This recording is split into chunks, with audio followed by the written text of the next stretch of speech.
Here are 10 facts that will make you happy. Number 10 is safer workplaces.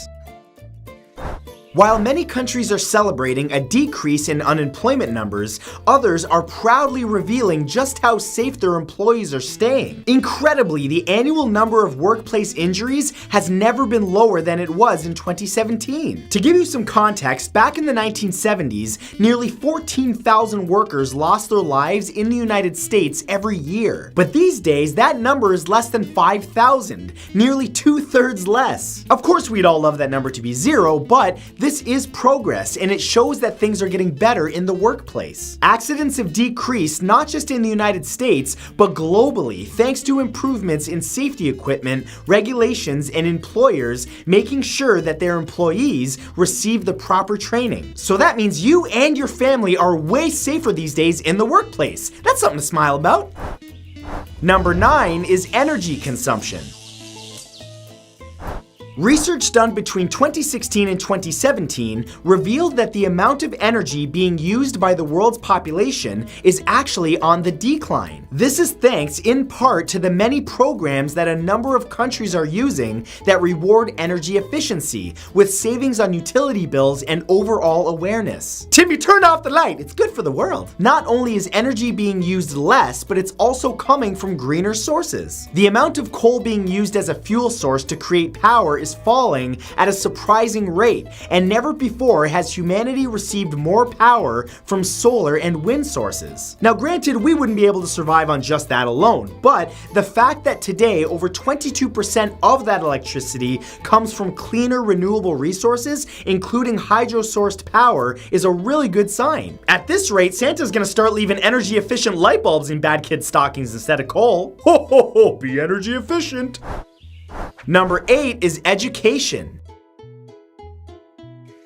It's going to make you happy to know that the whole world is actually getting more and more intelligent. Youth literacy has reached an all-time high. See, back in the 1960s, nearly 25% of youth between the ages of 15 and 24 were actually illiterate, unable to read or write. However, a study conducted in 2016 revealed that today that number is less than 10%. Look at all y'all reading, just making me proud. Internet access being more available in schools than ever before has helped shape that fact. As of 2017, students are, on average, spending more years learning in school than previous years. In fact, over the last century, average IQs have risen more than 24 points. So on average, every generation of children is smarter than all those that came before. Oh, that's why I have such a big head. Fit the big brain. I'm becoming Megamind. Number 7 is climate change.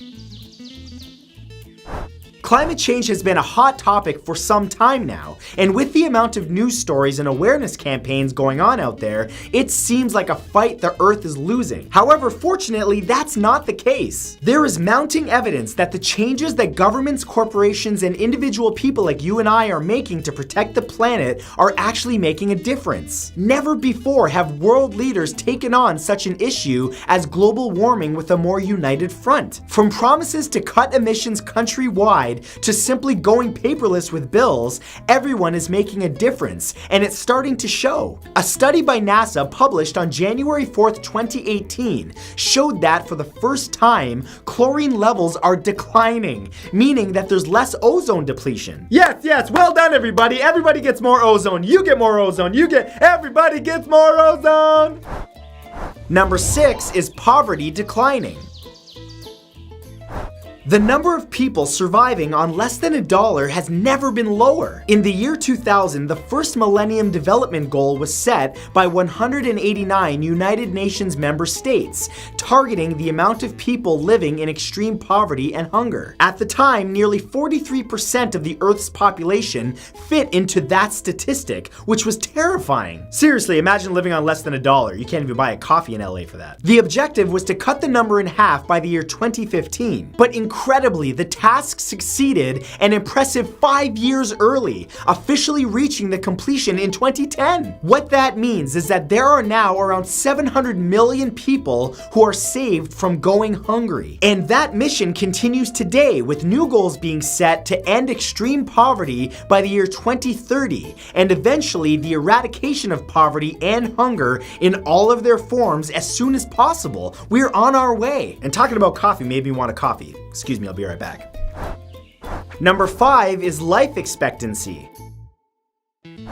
Everyone, hopefully, wants to live long, healthy lives. And in the last few years, they're getting to experience more and more of that dream. Life expectancy may have tiny dips now and then, but for the most part, over the last few decades, it's been on the rise. People born today are expected to live, on average, nearly 10 years longer than those born in the 1960s. And that wasn't even that long ago. Life expectancy in 2017 is 79 years for males and 81 years for females. And additionally, in the last 25 years, the rate of babies losing their lives before their 5th birthday has dropped nearly 50%. This incredible fact can be attributed to the amazing advancements in preventative medicine, sanitation, the fight against poverty, and even the decrease in how many mothers smoke while pregnant. So let's give it up for all the wonderful mothers out there. Ladies, you're looking strong.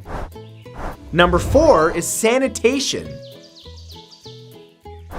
Okay, toilet humor aside, everyone deserves to have access to sustainable waste treatment or disposal and clean drinking water. In fact, for almost everyone, their lives depend on it. Thankfully, the number of individuals who can access improved sanitation facilities across the planet has been skyrocketing. Never before have so many people been able to drink water without being infected with various diseases or go to the bathroom without spreading them. You might not know this, but human waste being mismanaged has been linked to the transmission of polio, dysentery, cholera, diarrhea, and many other conditions, and is connected to over 280,000 deaths every year. And these improvements have the additional effect of allowing the washing of hands, which anyone requiring a doctor or surgeon will be very, very grateful for. So remember, wash your hands, folks, especially the people coming out of the bathroom. We're watching you. We're judging you. Number 3 are diseases being fought. For too long, a disease called the polio virus has taken the lives of people who were unable to acquire the vaccination required to prevent it. But by the end of 2017, the virus was only found in the countries of Afghanistan, Pakistan, and Nigeria. In case you didn't know, this is incredible news. This means that the fight against polio is on the verge of victory, which will bring about the end of it. Known as infantile paralysis, it's a contagious disease that can spread to the spinal cord and cause paralysis and even death. In the early 80s, hundreds of thousands of cases were diagnosed each year, but in 2016, only 37 new cases were reported. Thanks to the World Health Organization and various charities, a virus that has caused so much death and pain in Earth's past is close to being eradicated. So go get your vaccinations, folks, because a little prick now is going to prevent you from getting polio. Kinda worth it. Number 2 are women's rights. Though we haven't quite achieved the equality everyone on the planet deserves, we've never been closer to it. The number of women who are working in the labor industry has never been larger than it is today. Some great examples are that Egypt declared in 2017 that women have equal rights in reformed inheritance laws, and Saudi Arabia lifted the ban on females driving. In the last 20 years, the percentage of women in parliament more than doubled, hitting 23.5% in October of 2017. And additionally, the fight against sexual harassment and assault has never been stronger, with thousands of people coming forward in a movement that has drawn more attention to it than ever before. Lebanon and Jordan both repealed laws which said rapists were exonerated if they married their victims. So in other words, the progress is really good, and it leaves us with hope for more. And number 1, our cancer rates are falling. Between 1960 and 1988, the rate of cancer-related deaths was at a steep incline, with about 335 people out of every 500,000 on the planet losing the fight in their later years. Then, in the 90s, it hung around at a high point, but I'm happy to inform you that over the last 20 years, that number has plummeted. According to research, cancer-related deaths have fallen a whopping 25%. This means that around 2.1 million lives have been spared over that time. This is due largely in part to the advancements in not only treatment, but detection as well. Awareness has never been higher, which means that people are getting checked more often and funding is given more every year to research. We don't have a cure yet, but we are definitely making a difference, and that will only continue from here.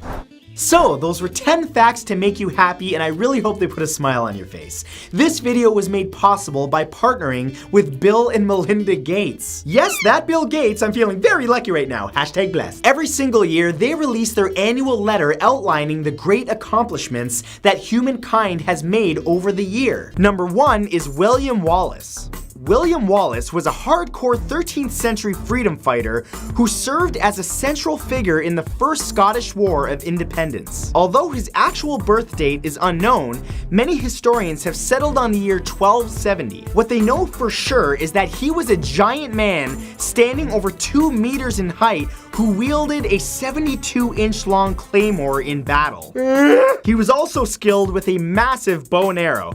Yeah, not the kind of guy you would want to poke fun at for wearing a kilt. After William killed 5 British soldiers who had pissed him off by demanding the fish he had just caught, his girlfriend was executed. Which was a pretty bad idea, because Wallace went blood drunk on killing British soldiers for 8 years. He was finally captured in 1305 and given an execution that was much more gruesome than what was depicted in the 1995 film Braveheart. They can take out our heads, but they'll never take our freedom. Oh, yep, nope, they decapitated him. Okay, yep, I'm out.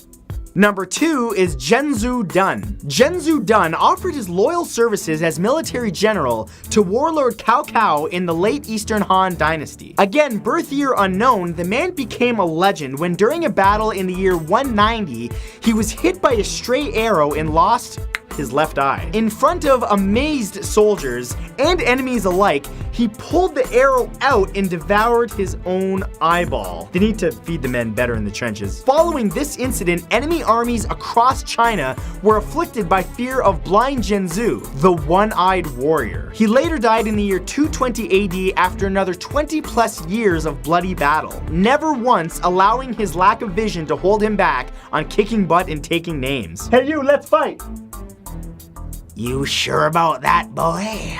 Number 3 is Spartacus. Born in the year 111 BC, Spartacus was a soldier from Thrace who served in the Roman army's auxiliary forces early in his life. He later attempted to flee from the army and was labeled a deserter and sold into slavery. He was then trained in a gladiator school where he was in the heavyweight category and fought with an oblong shield and a sword with a broad straight blade of 18 inches. Eventually, he got fed up killing for sport and broke free from his prison.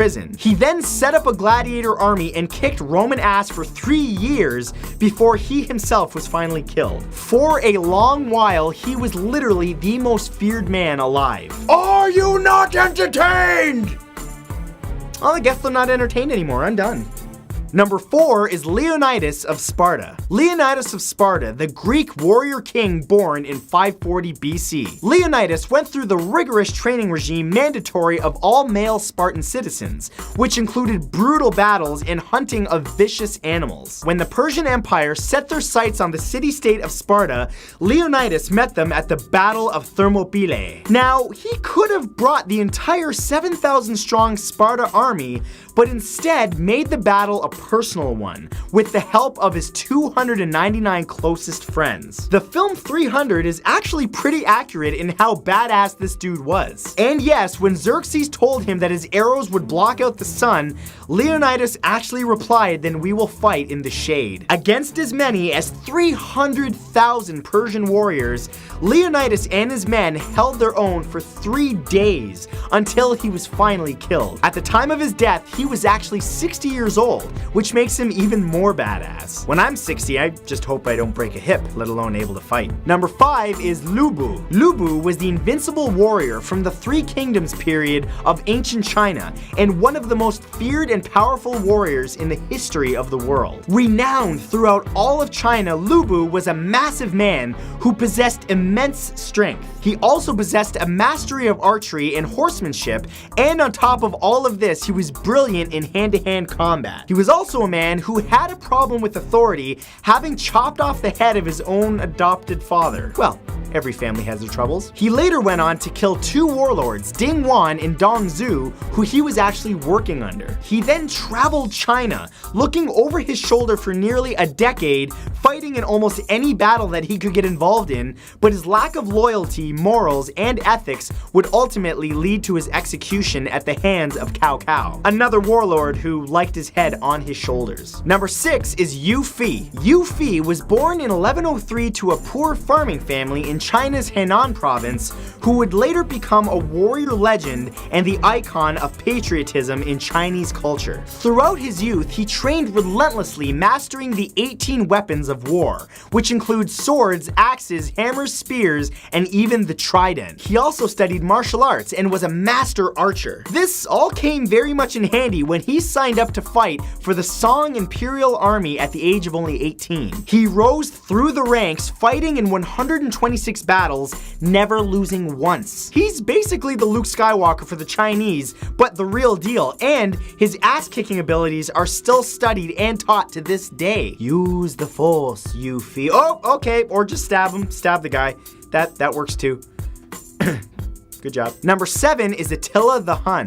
Attila was the great unifier of many nomadic Hun tribes during his rule from 434 till his death in 453. A man so renowned for his bloodlust, ruthlessness, and determination, and mercilessness, unstoppable ass-kicking powers that his enemies across Europe simply referred to him with the nickname the Scourge of God. Attila's army mercilessly stomped across the Balkans and much of present-day Europe on horseback with bow and arrows, erasing many cities and towns from existence. His armies finally reached the gates of Rome, and he is credited for doing his part in bringing about the fall of the once mighty Roman Empire. Yo, Caesar! Yo, what's up, man? Yeah, you gon' die, but you know, I'ma let you keep your name for your salads, cause they good.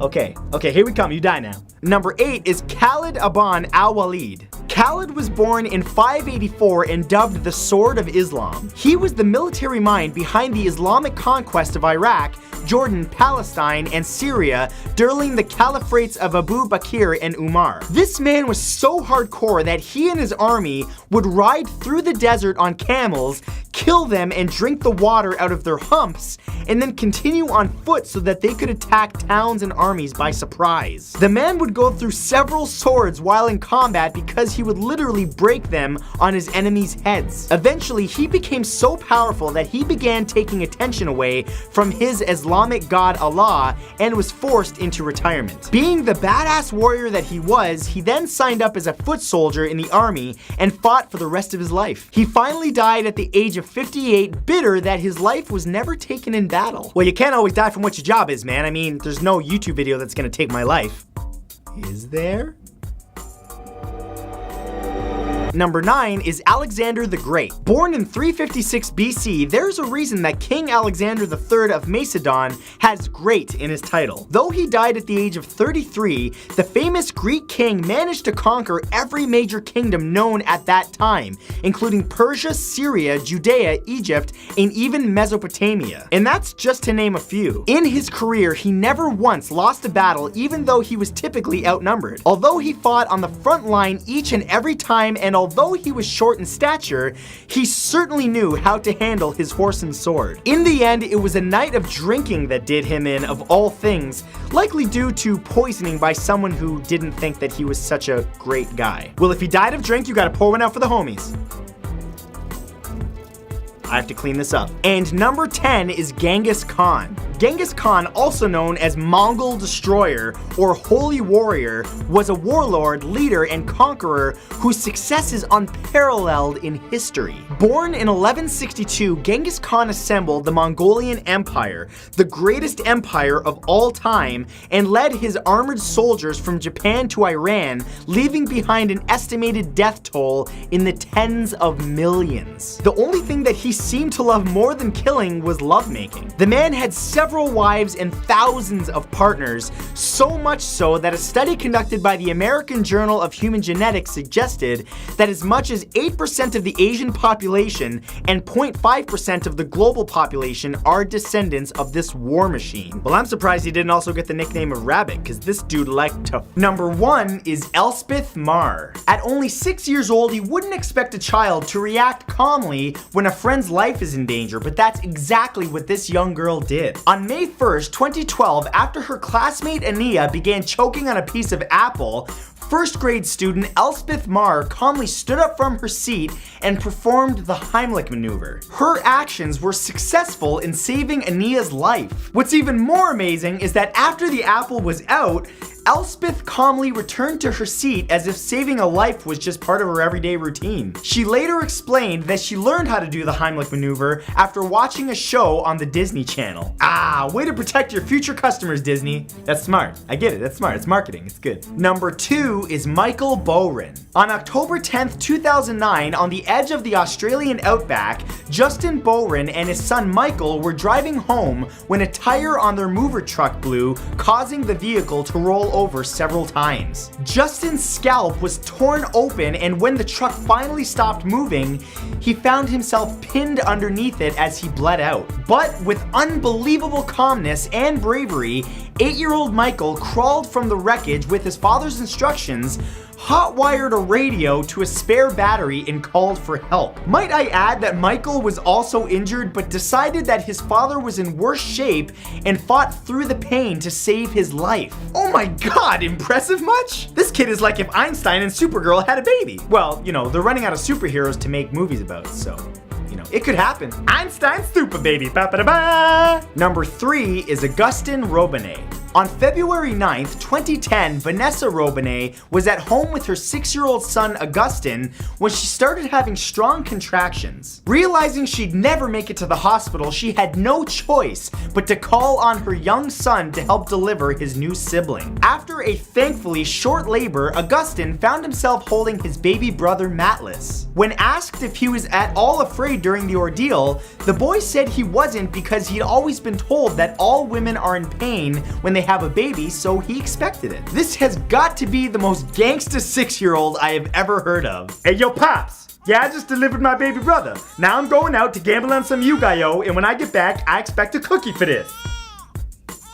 And a nap. Number 4 is Kamal Nepali. In the city of Pokhara, Nepal, on June 24th, 2008, a 2-year-old toddler fell 20 meters through a crevice and into the Seti River Gorge. Rescuers spent nearly 22 hours trying to reach the infant, unable to fit through the narrow gap in the rock. Then, just as all hope was lost, 12-year-old Kamal Nepali arrived. Being very slender, Kamal managed to convince the rescue team that he was the best person to go into the gorge and brave the unstable rock formations, and so he was lowered down to the toddler. It took 30 minutes for the boy to navigate his way back up with the infant, but made it through successfully and is now considered a local hero. This kid deserves a medal! And the rescue team deserves a slap in the head for allowing them to be convinced by a 12-year-old to do that. The hell is wrong with you people letting a 12-year-old tell you what to do? Going down the gorge like that. That's dangerous, man. Number 5 is James Person. On January 16th, 2013 in Shepherd, Michigan, 14-year-old James Person was looking after his 2 younger siblings while his father stepped out when suddenly a woman ran up and started banging on their door. She had just escaped a man who was bent on killing her by jumping out of his moving car, and the attacker was close behind. Letting the woman in, James instructed her and his siblings to hide in the bathroom bathroom while he retrieved a hunting knife and called 911. Then, instead of breaking in, the man outside decided to light the house on fire. But, unbelievably, the teenager kept his cool while the authorities and fire department arrived, and all of them were saved. This kid literally survived the plot of a horror movie and did it calmly. Actually, that's kind of unsettling. His parents might want to get him evaluated. It's not normal. Number 6 is Jeremy Wootchick. On April 9th, 2012, a school bus was driving down a Milton, Washington street when its driver suddenly had a heart attack. Gasping for air, the man lost control of the vehicle and it began swerving out of control. However, acting on instinct, 13-year-old Jeremy Wootchick leaped from his seat and ran directly to the front, grabbing the wheel. Unable to reach the brake pedal, he used the curb at the side of the road to help stop the bus, carefully steering into it and bringing the vehicle to a complete stop. Though he doesn't call himself a hero, Jeremy saved 16 lives that day and has been praised by his school and town. This kid is little Batman! Minus the smoker's voice, of course. Batman's gotta lay off the cigs. Number 7 is Timmy Miles. On January 27, 2011, Gaylyn Miles had just picked up her 3 children from school and driven them to a frozen pond near the Zuni Mountains in New Mexico, where she decided to drug her children and herself, knocking them all out. Shortly after, the eldest child, 13-year-old Timmy Miles, awoke to find the car on fire. Thinking quickly, the teen pulled his brother and his sister out of the vehicle, but could not save his mother, who died in the blaze. To make this story even more heartbreaking, Timmy and his siblings had to return to the smoldering car once the fire was out and had to spend the night in it, as it was the only shelter that they had from the cold. Authorities would later state that the boy's actions were incredibly heroic in the face of such tragedy. And let's be completely honest, nobody's gonna judge him for not saving his murderous mother, you know. Pretty sure nobody questioned that call. Number 8 is Maddie McRae. During a violent storm on November 12, 2008, 11-year-old Maddie McRae was in an SUV with her 2 siblings and mother when suddenly rushing waters slammed into them, knocking them in another vehicle with 3 passengers into a river in Tillamook, Oregon. After finally coming to a stop against a sunken tree and with water rushing into the vehicle, Maddie managed to squeeze through a small hole in the windshield. Crawling across tree branches and dropping onto the shore, the young girl had to scale an electric fence and brave the raging storm as she ran to a farmhouse to call 911. Amazingly, emergency workers arrived just in time to save the occupants of both cars and praised Maddie's quick actions. You know, I cleaned the leaves off my grandma's fence once. It really helped her. There's varying levels of heroes, guys, come on. Number 9 is Nathan Thompson.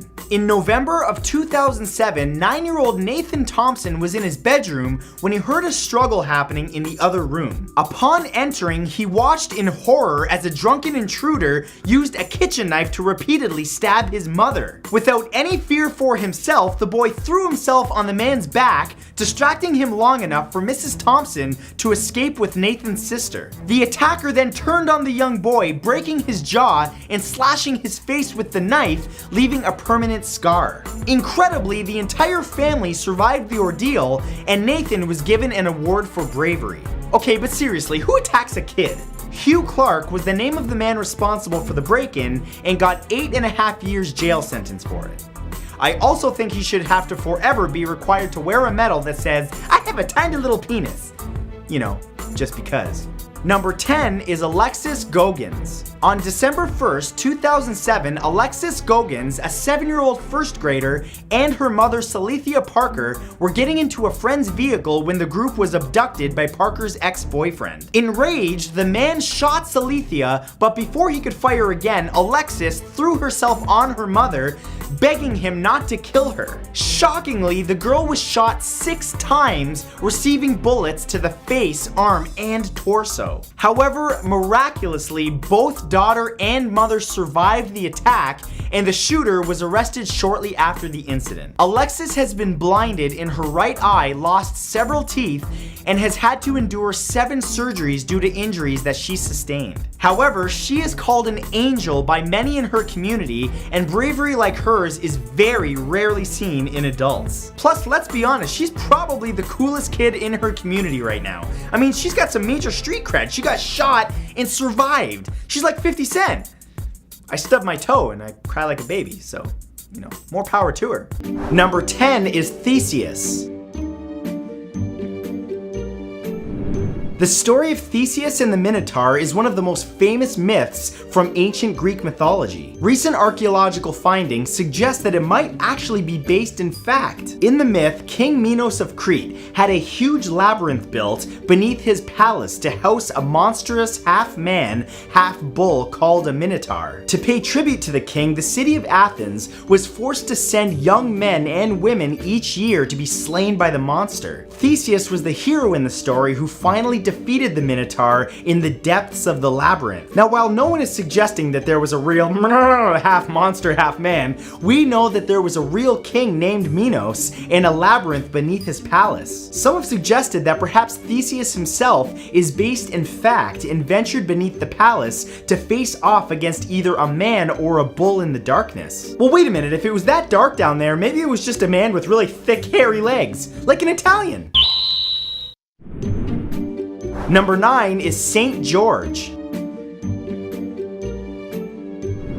The story of Saint George slaying a dragon may not be true, but Saint George himself may have actually been a real person. While his origins are uncertain, he appears to have died at the age of 47 in the year 303. Accounts suggest that he was a Roman soldier whose duty it was to protect the Roman emperor. However, he was ordered to renounce his Christian beliefs and refused. As a result, he was supposedly sentenced to death, but because of his bravery, he was later made a saint by the Catholic Church. The most famous story surrounding Saint George is that he defeated a venom-spewing dragon to save a kingdom under threat. Interestingly, this story may actually describe another martyr named Theodore of Amasa. Either way, while the dragon-slaying portion is suspect, it's possible that both men existed in real life. Nah, I don't accept that, sorry. I live in a fantasy world where I like to believe that dragons are real, like Smaug. What are you going to do now, Bowmaster? Number 8 is Till Eulenspiegel. Till Eulenspiegel is a 14th century figure from German folklore. A trickster who punishes hypocrisy and greed, his exploits spread across Europe, becoming common myth. But nevertheless, he may have actually been a real person. He traveled across the Holy Roman Empire, including North Germany, Bohemia, in Italy. Living as a vagrant, his exploits became legendary, with rumors of his presence everywhere. He would publicly humiliate those who were mean and foolish, with even the Pope being one of his rumored victims. Using his guile and wit to show those in power how destructive their behaviors were, it's unsurprising that what little documented evidence survives of this trickster suggests that he spent much of his time in prison. Too bad YouTube vlogging didn't exist back then, because that vlog would have been lit. Still in prison, subscribe. Number 7 is John Henry. The story of John Henry has often been described as a modern myth. However, there's evidence that he may have actually been a real person. John Henry was supposedly an African American who had at one time been a slave. Following the American Civil War, when slavery was ended, he worked on the railroads. It was his job to hammer steel drills into the rock so that explosives could be laid inside. The rock would then be destroyed, cutting a path for the railway. The story goes that John was asked to prove that he could outperform a steam-powered hammer in the same job. Taking pride in what he did, he accepted, and he cut through the rock and won. But having all of his efforts into this contest, he died of a heart attack with his hammer in his hand. John's story of sheer will became legend, but surviving accounts suggest that he was real. Number 6 is Jason. The legend of Jason and the Golden Fleece dates back thousands of years, but recent evidence suggests that there might be truth to the tale. In the story, Jason went on a perilous journey to the Svaneti region of modern-day Georgia to find the pelt of Zeus's winged ram. The wool from this beast was made of gold, and Jason hoped that by claiming the Golden Fleece, he would earn the right to reinstate his father to the throne of Thessaly in Greece. As it turns out, around 3,500 years ago, people in that region were using animal skins to sift gold from local rivers. This in turn covered the skins in gold and resulted in the famed Golden Fleece. Combining this fact with historical sources depicting Jason's voyage to find the Golden Fleece, experts now suggest that he very well may have been a real-life hero. Too bad things weren't documented a little more back then, because we would have had documented evidence saying, "I found a man named Jason, he is balleth with the bling blingeth." Number 5 is Merlin.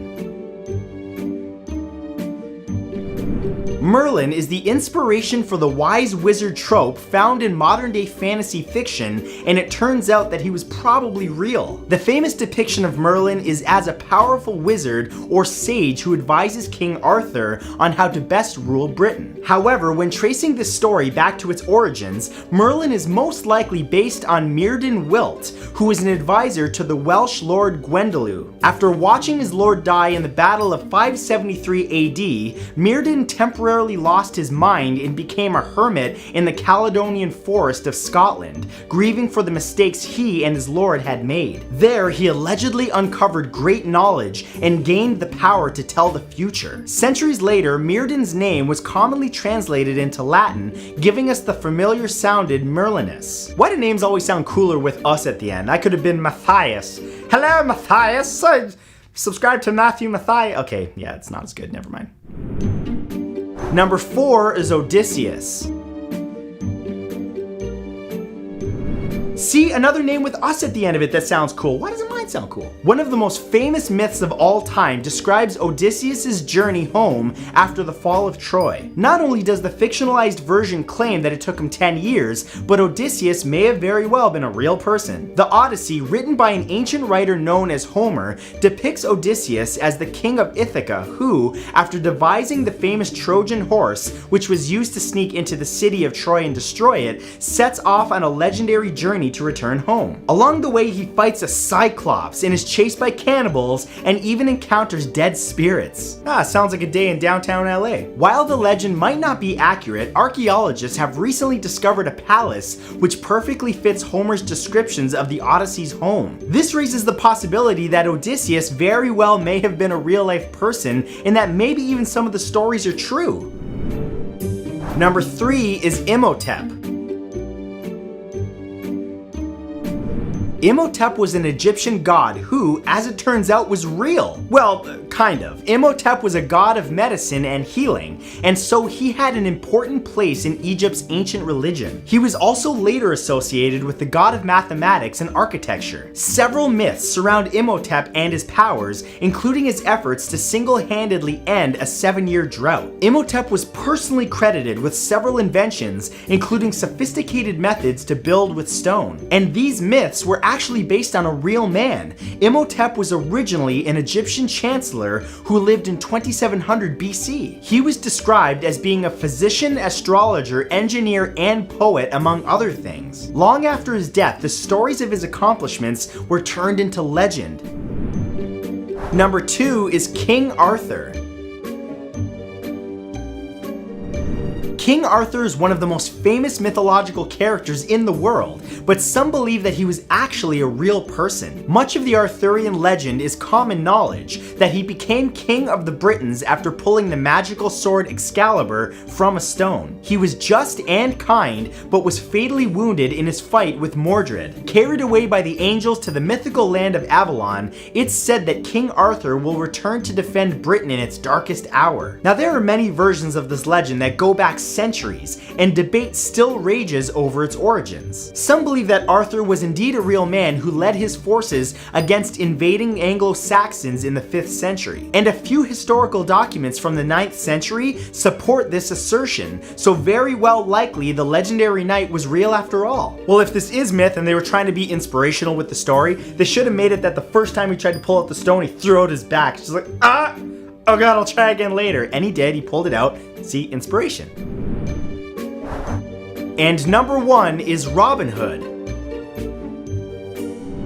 The story of Robin Hood is very well known, a man who led a merry group of bandits from Sherwood Forest to steal from the rich and give to the poor. This heroic outlaw, however, is more than just a myth. The earliest references to Robin Hood come from criminal records in the 13th century. In 1261, there are numerous mentions of Robin Hood and variations of the name. Some suggestions for the true identity of Robin Hood include Robin Hood of York, who became an outlaw after having his finances confiscated. Another possibility is Roger Godbird, whose career as an outlaw mirrors many of the descriptions of Robin Hood from the 13th century. So although no one's sure exactly which guy it is certain that one of them was Robin Hood, but whether he stole from the rich and gave to the poor is debatable.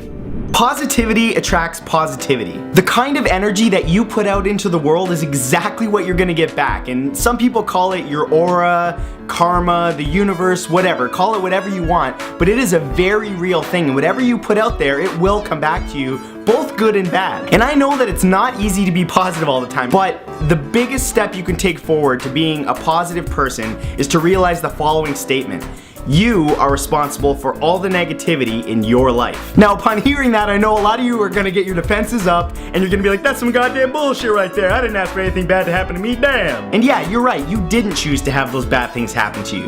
But what you did choose is to let them hurt you. The very second that you choose not to let people hurt you anymore and take responsibility for the fact that it's your choice to allow or not allow people to hurt you anymore is the very moment that you take power away from those people. And when you have the power, you can now control who can and cannot hurt you. Now this takes a lot of practice, believe me, it's something that I work on every single day, but believe me when I say that the second that you start choosing to be more positive is the second that you start attracting positive things into your life. If this sounds like something that interests you, I recommend 3 books that really helped me out, which are The Secret, The Power of Positive Thinking, and The Power of Now. They're not very expensive and they're totally worth it. You control your life. Now upon hearing that, some of you might be like, well yeah, goddamn, who else is gonna control my life? Of course I control my life. Well, what I mean by that is how many times have you seen someone blame their current negative life situation on external factors like, oh, I'm broke, well it's because the economy's bad, or oh, I'm so fat, well it's because there's so many fast food restaurants out there. When you say stuff like that, you're conceding control to external factors when the truth of the matter is you control your life. Now the truth is some people have a really crappy start at life. They could have been born into poverty, or they could have been born into a broken, abusive home, but what I'm trying to say is those are external factors that are mere speed bumps. Although they determine the beginning of your life, they do not determine where your life ends up. And the only way to change your life is to stop blaming all those external factors and take control and responsibility for the fact that where you are right now in life is where you have chosen to be. Your start in life and where you are right now does not determine where and how far you can go. If you have the drive and desire to do something, you can go anywhere. You can do anything. Like I said, the world is a cold place to be and nobody's going to hand you success. You need to create and seek out opportunities. And it might take a really long time, but opportunity favors those who seek it. And building on the first point, staying positive will help you recognize when opportunities present themselves, and from that point on, it's whatever you make of it. One of my favorite quotes is by Henry Ford, which goes, whether you think you can or can't, you're right. And finally, life is way too short, so just make the most of it. Take advantage of life and do as much as you can while you can still do it. If you knew that you were going to die tomorrow, could you honestly say that you've made the most of your life? Probably not, right? Now, some of you out there might be like, but Maddie, how do I make the most out of my life?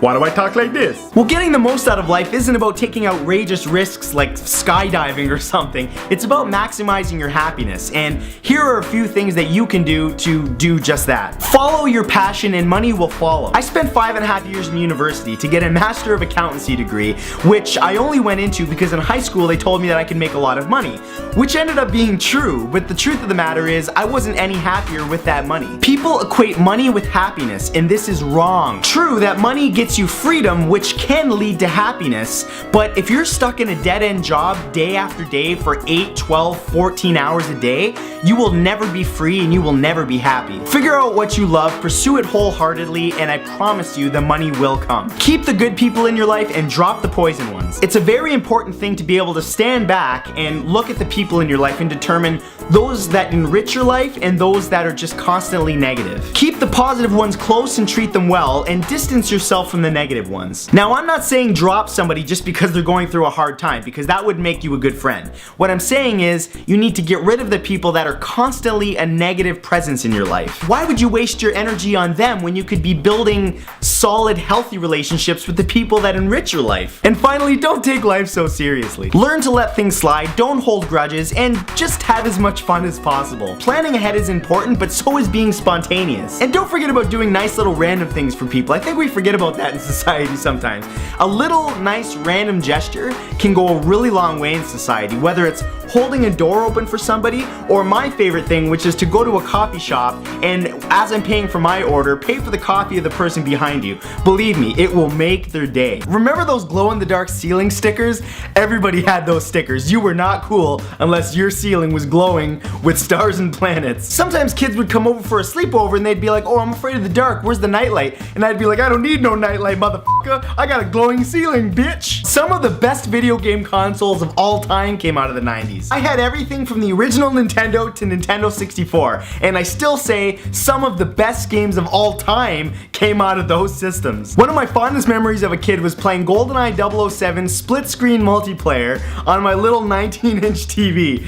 Everyone got about a 5-inch box. It was very challenging to play on, but incredibly fun. Do you guys remember GAC and Floam? GAC was this weird rubbery stuff that really didn't do anything except make a fart noise when you stuck your fingers into the container. And Floam was this weird foam feeling stuff, but you could mold it into whatever you wanted. Ninja Turtle action figures. I had every single Ninja Turtle action figure, and I'm pretty sure they're still in my mom's attic. I literally had every single one. I had everything from Krang to the pizza thrower. You guys remember the pizza thrower? That tank-looking thing that ran on a battery and sounded like a vacuum when you turned it on? You push this little button on the side and pooh, a little pizza disc would shoot out. It's so much fun. The Goosebumps book series. Oh man. Say Cheese and Die and Monster Blood were some of the best literature of all time. Snap-on wristbands. Everybody had those. Nerf guns. Oh man. Nerf guns were awesome because you could shoot someone and not get in trouble for it because they didn't hurt. Nerf footballs, on the other hand, are a completely different story because those bitches hurt. I got one in the balls once and let's just say I went down. The next step up from Nerf guns was Super Soakers. My favorite Super Soaker was the CPS 2000. That thing was big as a freaking cannon and it was way too much power for one kid. That thing was extremely heavy. It carried a lot of water and shot with a lot of pressure.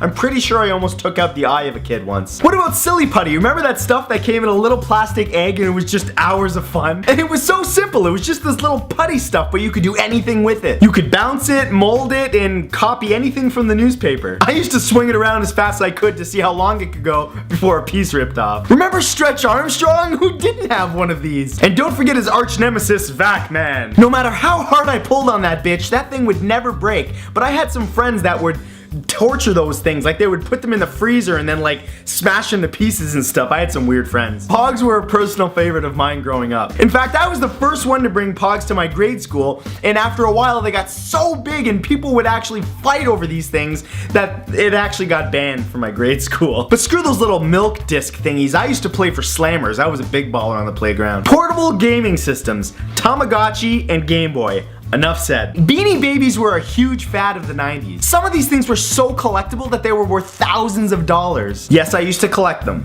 Yes, I was a weird kid. Troll dolls! Because Who doesn't remember troll dolls? Mighty Max. Oh, the world's funnest choking hazard. How do they pack so much fun into such a small space? I used to freaking love Mighty Max. Not only did I have the whole set of each of the individual big plastic things, but I actually had the Mighty Max watch. You'd open it and there'd be a little tiny Mighty Max inside. I don't really know why I liked it so much. It was just fun. The Trash Bag Bunch. Another one of my absolute fondest memories of being a kid was collecting these things. You used to put this little trash bag in water, and as it would dissolve, it would reveal whatever action figure you got. I don't think I ever collected them all, but I was pretty damn close. Plasma globes. They were these glass balls that you would plug into the wall, and electricity would shoot out in every direction, and whenever your hand would get close, the electricity would go zzz to your hand.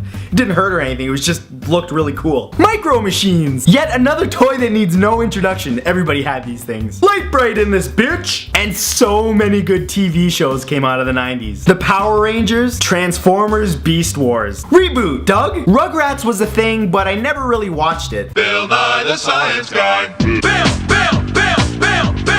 Saved by the Bell? What up? Xena Warrior Princess? What? I never watched that. And one of my favorite shows of all time, The Fresh Prince of Bel-Air. Uncle Phil. Uncle Phil. And of course the 90s would not be complete without those famous catchphrases that everybody said. Psych! So sue me. Did I do that? Ooh, Family Matters. That was another really good show. So hopefully I brought back some good memories for you. Remember to click like and subscribe if you like this video, and if you really like this video or just know someone that grew up in the 90s, be sure to share this with them. Number 10 is Big Bertha.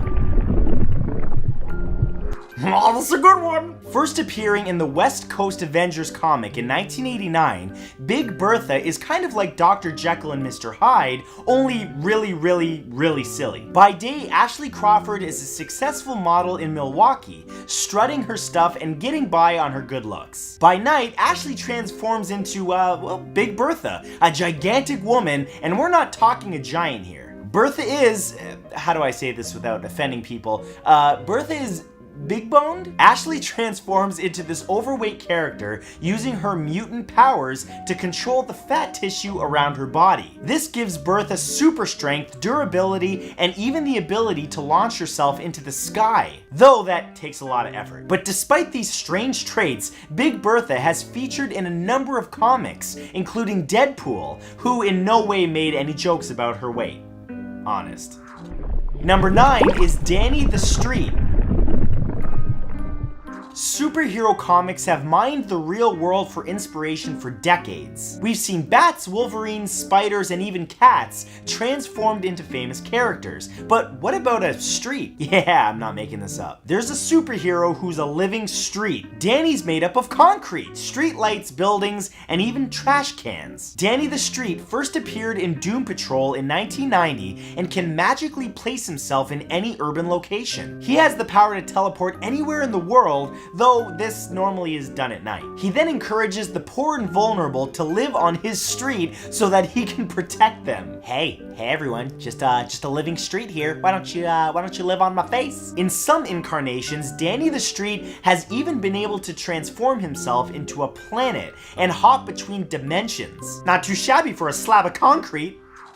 Number 8 is Infectious Lass.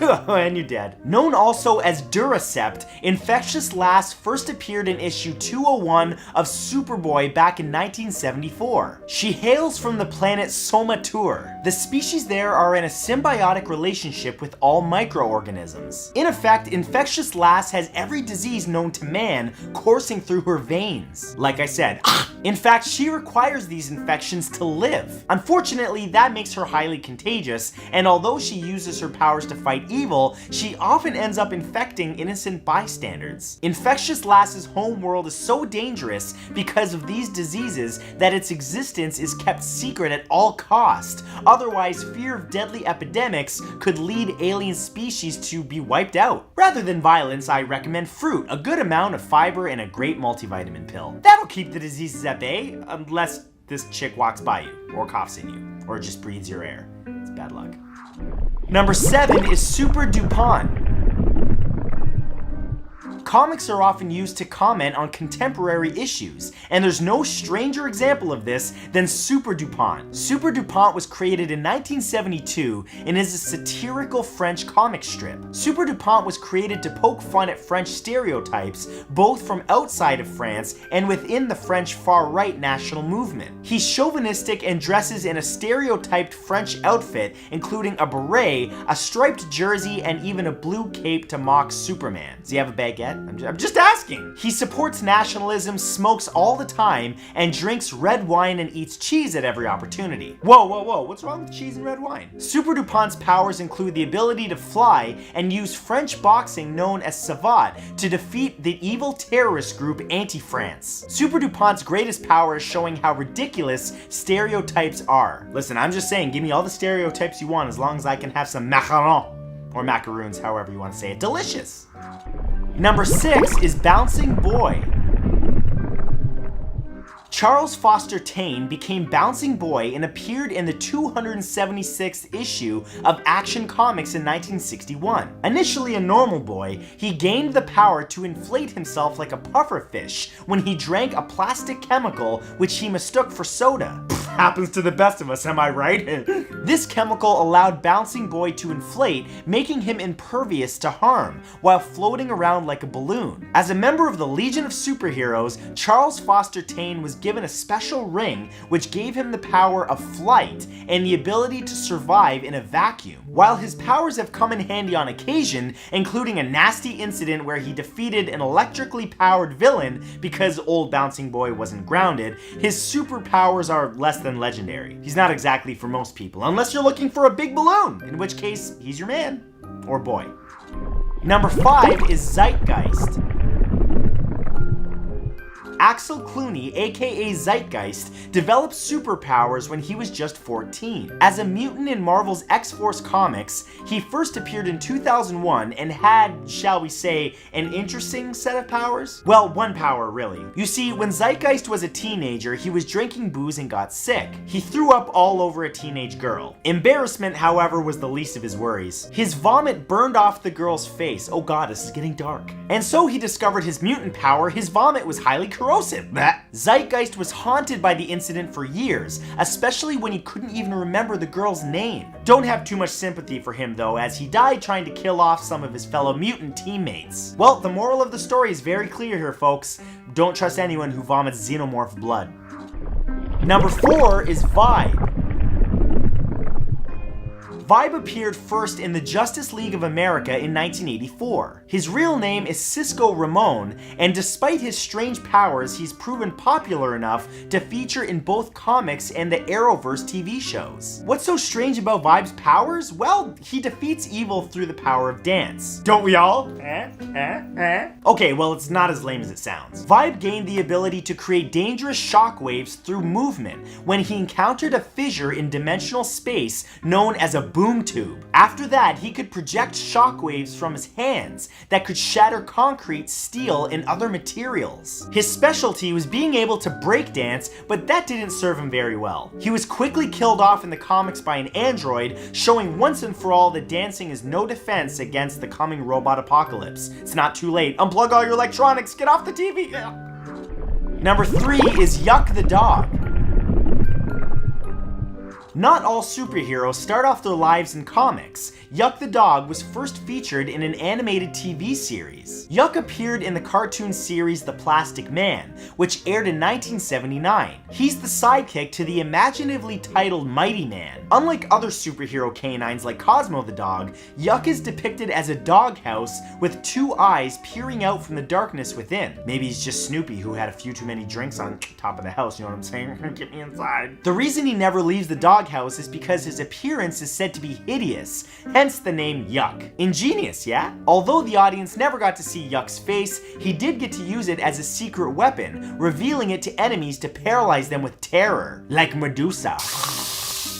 Not only that, but Yuck's face could also destroy inanimate objects when revealed, especially useful around villainous door-to-door salespeople and their products. Number 2 is Zippo. Oh, hold up now. If you thought Iron Man was cool, wait until you encounter the most technologically advanced superhero of them all, Zippo. Okay, well, he's not that advanced. In fact, his superpower is basically a supercharged pair of roller skates. Zippo first appeared in 1943 during the golden age of comics in a series of Clue comics which ran just 9 issues. With no innate superpowers, Zippo had to rely on his costume, which is attached to armored wheels on his feet. He could reach high speeds and even use the wheels to cut through steel if needed. Alas, Zippo's crime-fighting days didn't last long, and he now languishes in the ethereal realm known as public domain. Well, hey, that means anyone can use them in their projects, although why would you want to? What do you think? Should I make a Zippo film, or should I just stick to my own superhero alias, Fact Boy, the Knowledge Whale? And number 1 is the hand. In 1941, Speed Comics released their most fearsome superhero, the Hand. It was literally just a big old hand. That's it. In the 2 issues where the Hand appeared, it was revealed to be an omnipotent hand, which could materialize out of thin air and wag its finger at those who are about to commit a crime. Hey, you, stop that, you're naughty. If pushed, the Hand could become violent and grow to enormous size, physically attacking the enemies of justice. Anyone else thinking of Super Smash Bros right now? No, just me? The Hand possessed superhuman strength, along with the ability to travel through space at unheard speeds. In the second of the 2 stories, the Hand assisted the FBI in breaking up a spy ring, showing that it was a true ally of America.